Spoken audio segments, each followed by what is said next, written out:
The country club ballroom buzzed with polite conversation and the gentle clink of champagne glasses as my father's retirement party reached its peak.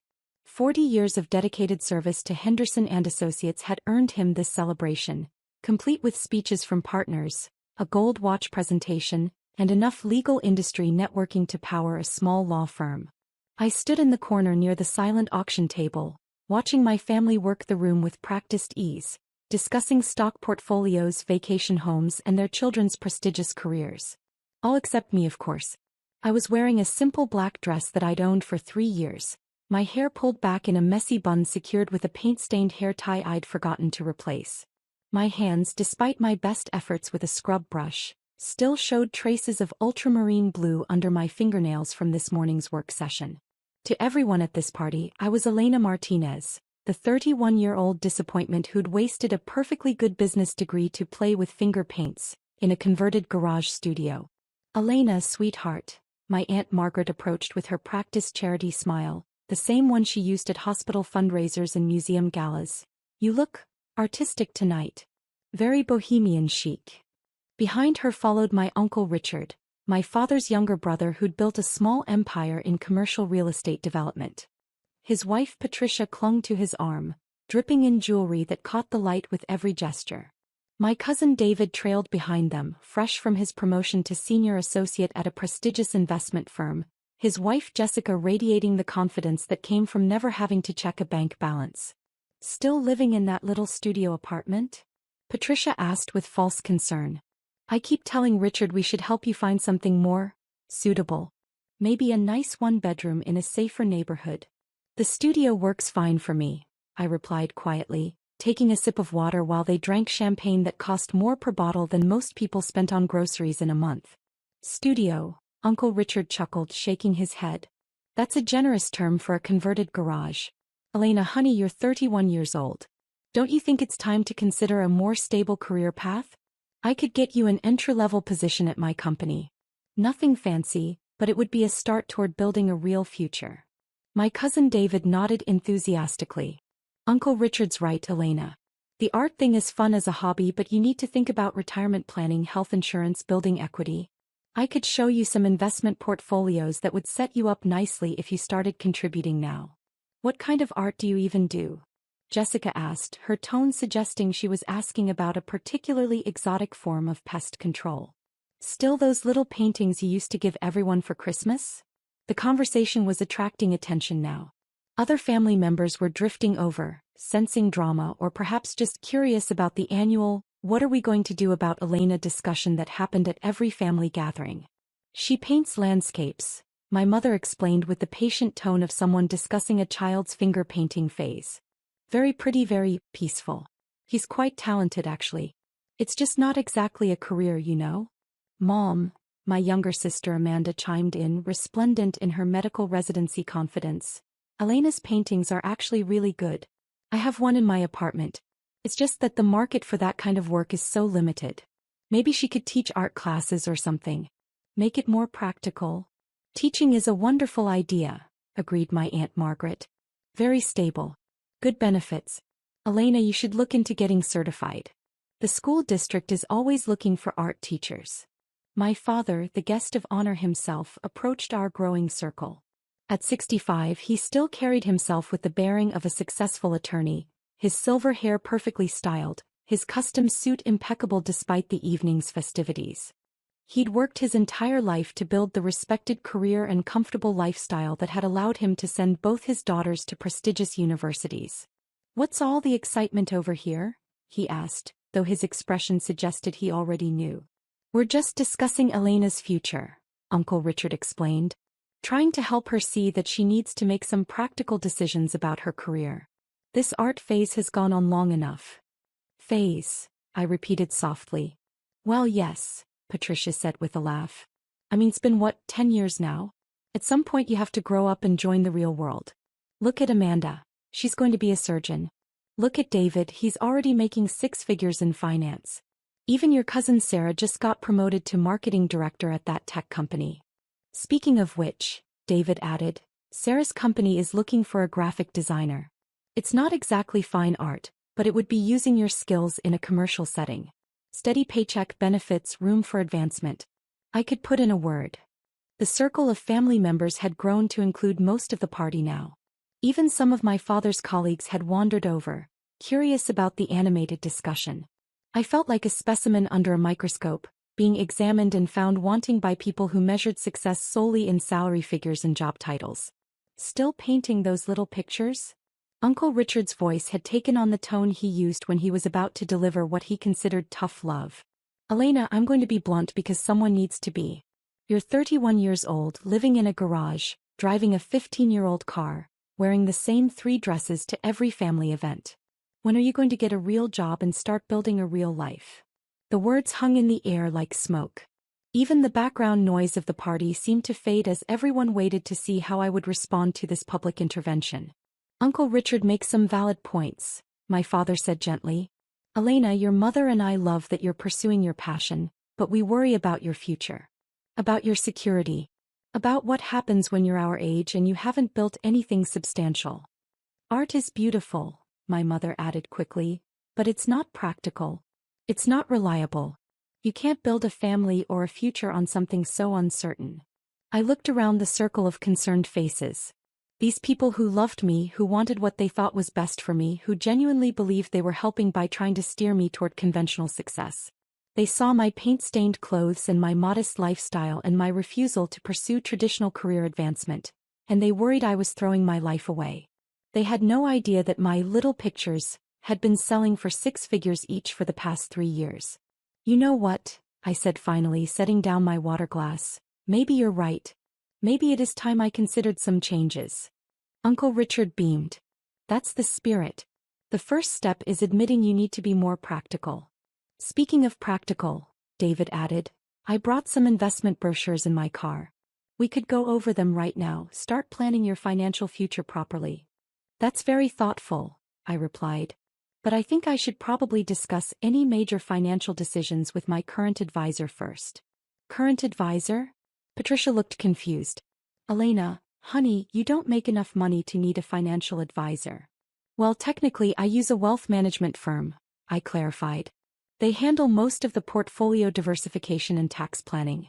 It gets complicated when you're dealing with multiple income streams and international sales. The confusion on their faces was almost comical. They looked like I'd started speaking in ancient Greek. Multiple income streams? Amanda asked slowly. Elena, what are you talking about? Before I could answer, a commotion near the ballroom entrance caught everyone's attention. The maitre d' was escorting a distinguished gentleman in an expensive suit through the crowd, clearly someone of importance based on the deference being shown. That's Marcus Whitfield, someone whispered. He owns the Whitfield Gallery downtown. What's he doing here? The distinguished man was scanning the room, clearly looking for someone. When his eyes found me, his face lit up with genuine pleasure, and he began making his way through the crowd with purposeful strides. Oh no, I muttered under my breath. Ms. Martinez. Marcus Whitfield's voice carried across the ballroom as he approached our group. There you are. I've been looking everywhere for you. I have wonderful news about your collection. The circle of family members parted like the Red Sea as he reached us, his presence commanding immediate attention. Marcus Whitfield was a legend in the art world, a man whose gallery had launched the careers of dozens of internationally renowned artists. His endorsement could make or break an artist's reputation. Mr. Whitfield, I said quietly, this really isn't the best time. Nonsense, he exclaimed, his enthusiasm bubbling over. This news can't wait. The Tokyo exhibition was an unprecedented success. Every single piece sold within the first hour. The collectors were literally bidding against each other for your landscapes. Your Mountain Dawn series went for $2.3 million alone. The silence that followed was so complete you could have heard a pin drop on the carpet. Every face in our circle had gone slack with shock. Uncle Richard's champagne glass slipped from his nerveless fingers and shattered on the floor. I'm sorry, my mother whispered. Did you say million? Marcus Whitfield turned to her with a beaming smile. Oh, you must be Elena's family. How wonderful to meet you. Yes, $2.3 million for just 3 pieces in that series. The complete Tokyo collection totaled $15.7 million in sales. Absolutely extraordinary for a single exhibition. 15. David's voice cracked. $15 million. And that's just this month's sales, Marcus continued cheerfully. Between the Tokyo exhibition, the private collector sales in London, and the permanent installations we've placed in major museums, Elena's annual income is approaching the 8-figure range. We're projecting she'll cross the $50 million threshold in annual sales within the next 18 months. He turned back to me, oblivious to the shell-shocked faces surrounding us. Which brings me to why I'm here. The Louvre has made an offer for your Eternal Seasons collection. They want to create a permanent wing dedicated to contemporary American landscape painting, with your work as the centerpiece. The acquisition offer is $75 million for the complete collection. The Louvre. Amanda whispered. As in, the Louvre in Paris? The very same.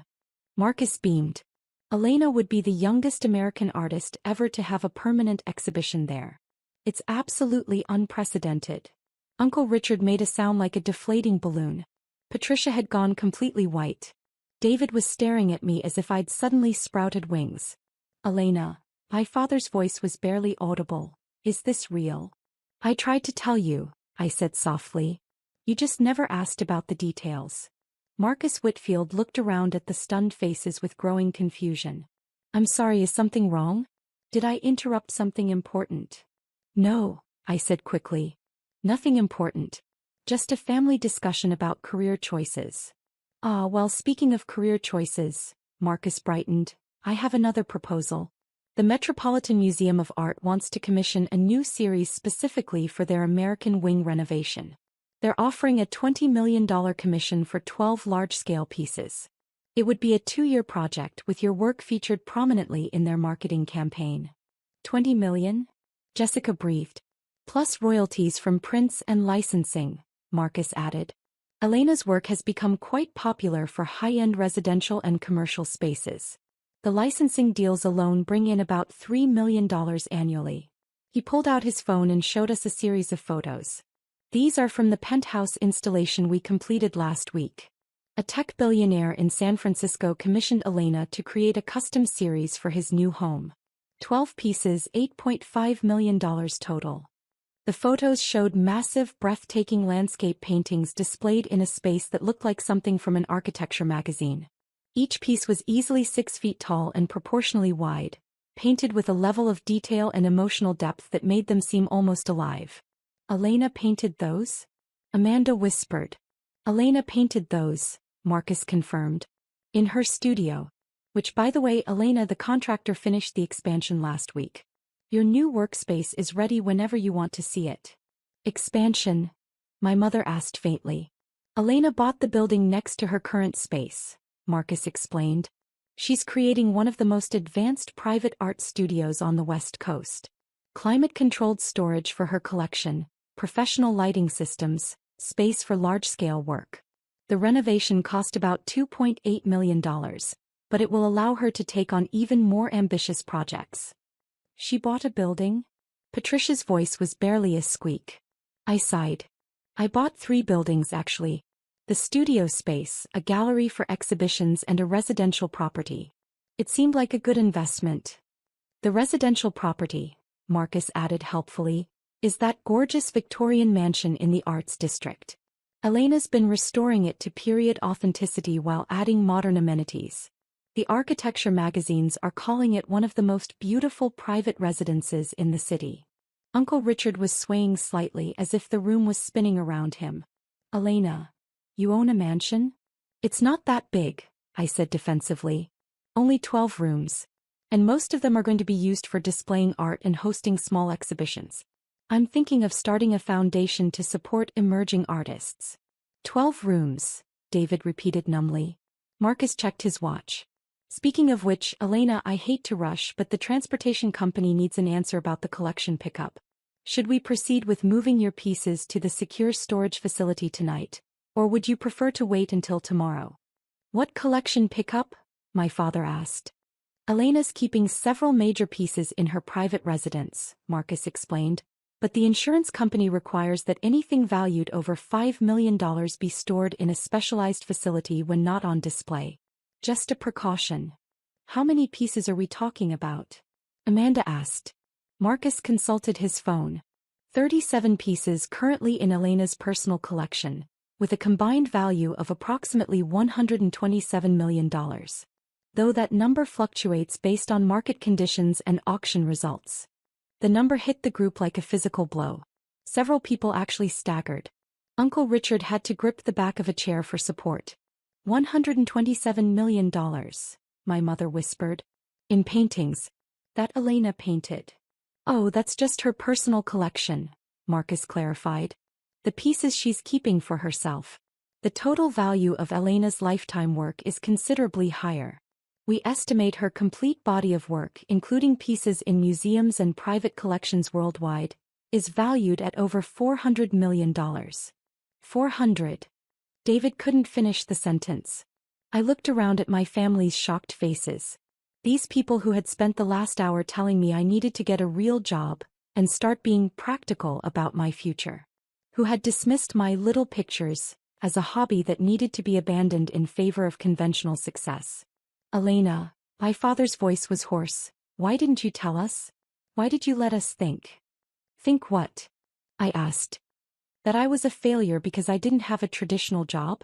That my work wasn't valuable because it didn't come with a corporate title and a business card.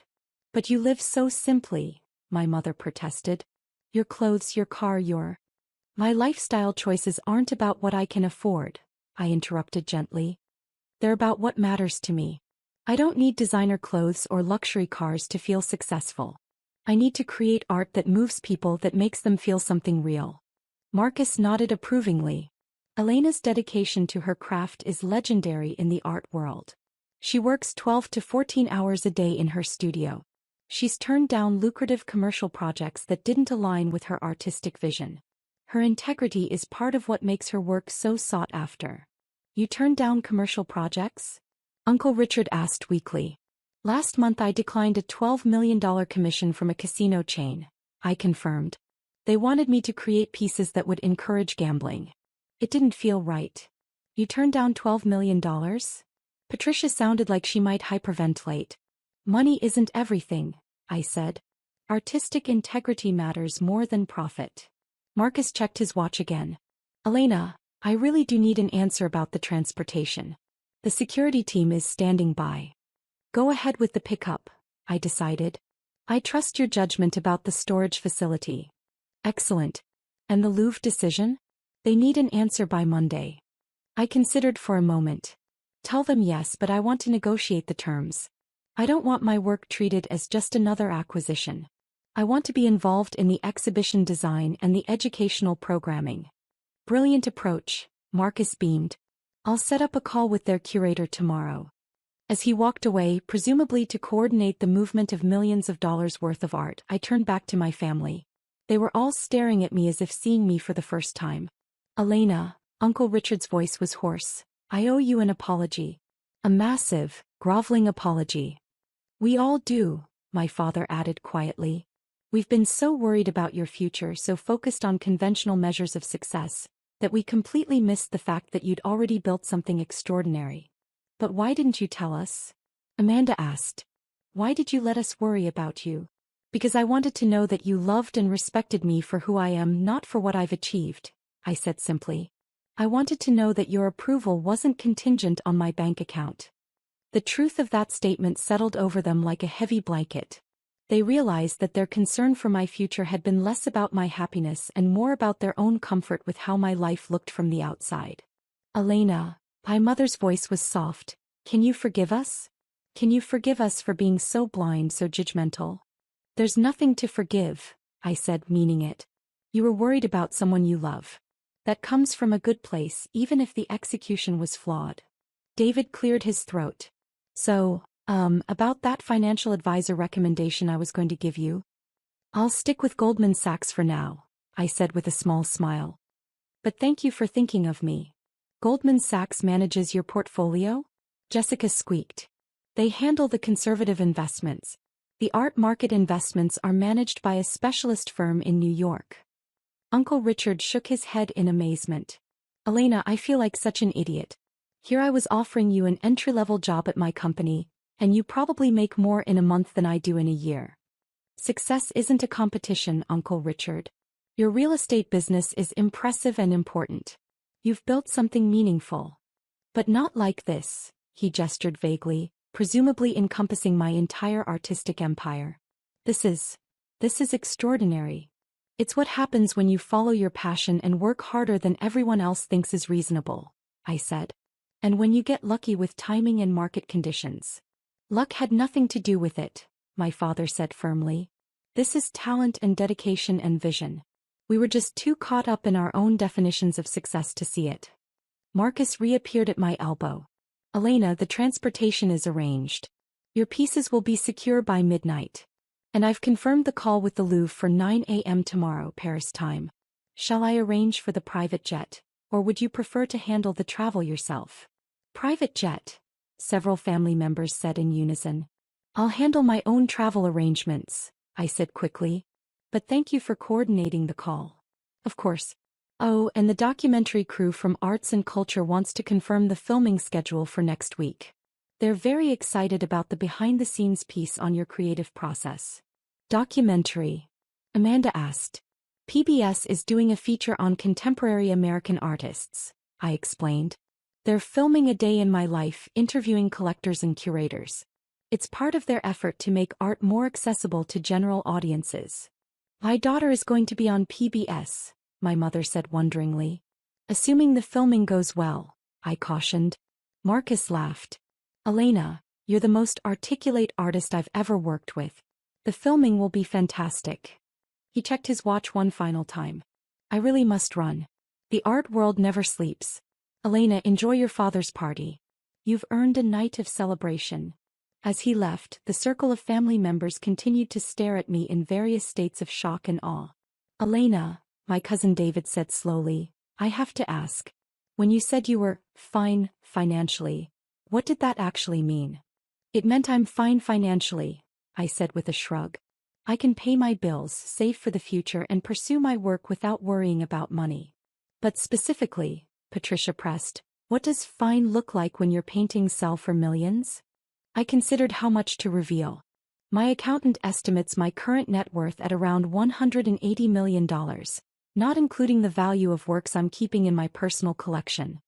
The silence that followed was broken only by the sound of Patricia's champagne glass joining Uncle Richard's on the floor. $180 million, my father repeated slowly. It's not about the money, I said quickly. It's about creating something that outlasts me. Something that will still move people and inspire them long after I'm gone. But the money doesn't hurt, David said weakly. The money allows me freedom, I agreed. Freedom to take risks, to experiment, to turn down projects that don't feel right. It's a tool, not a goal. Uncle Richard was shaking his head.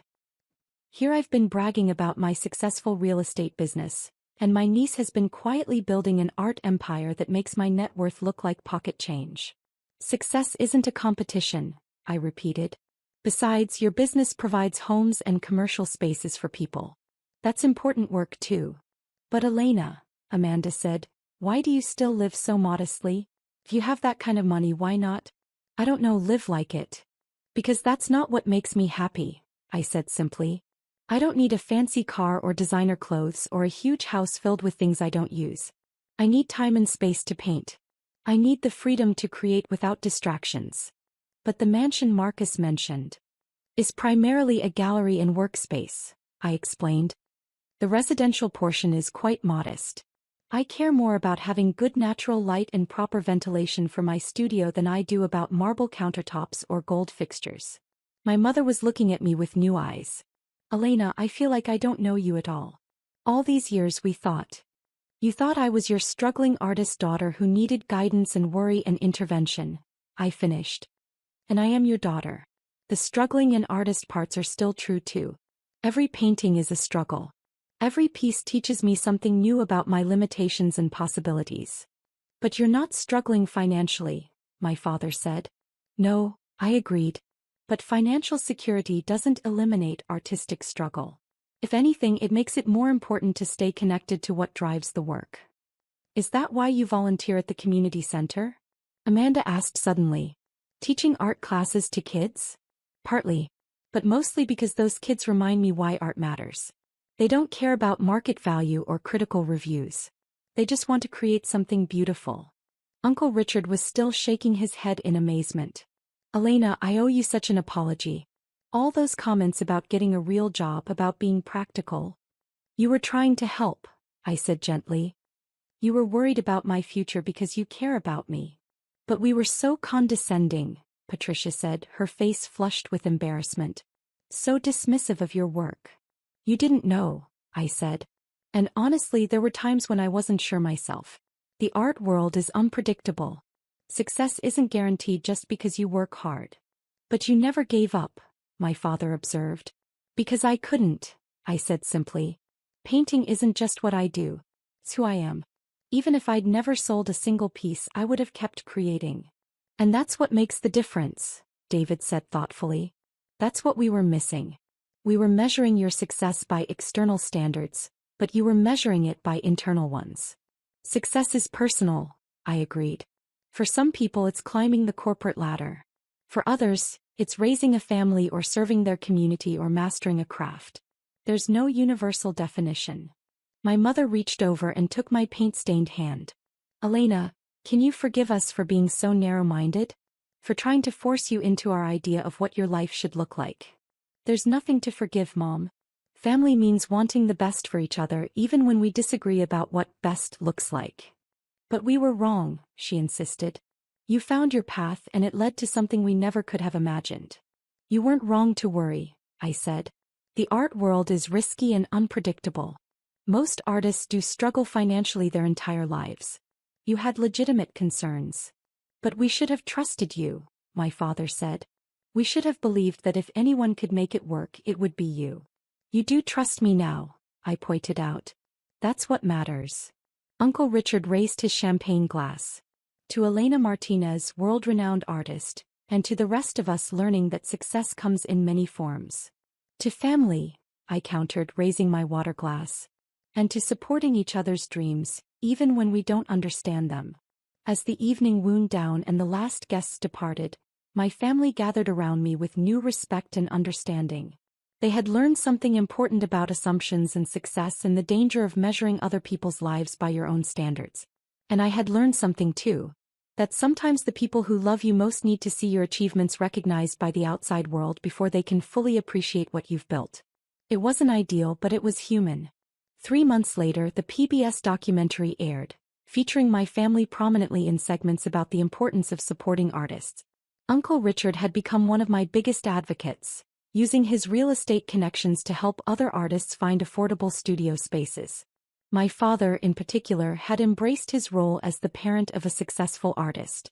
He'd started attending gallery openings and art fairs, learning the language of the art world with the same dedication he'd once applied to legal briefs.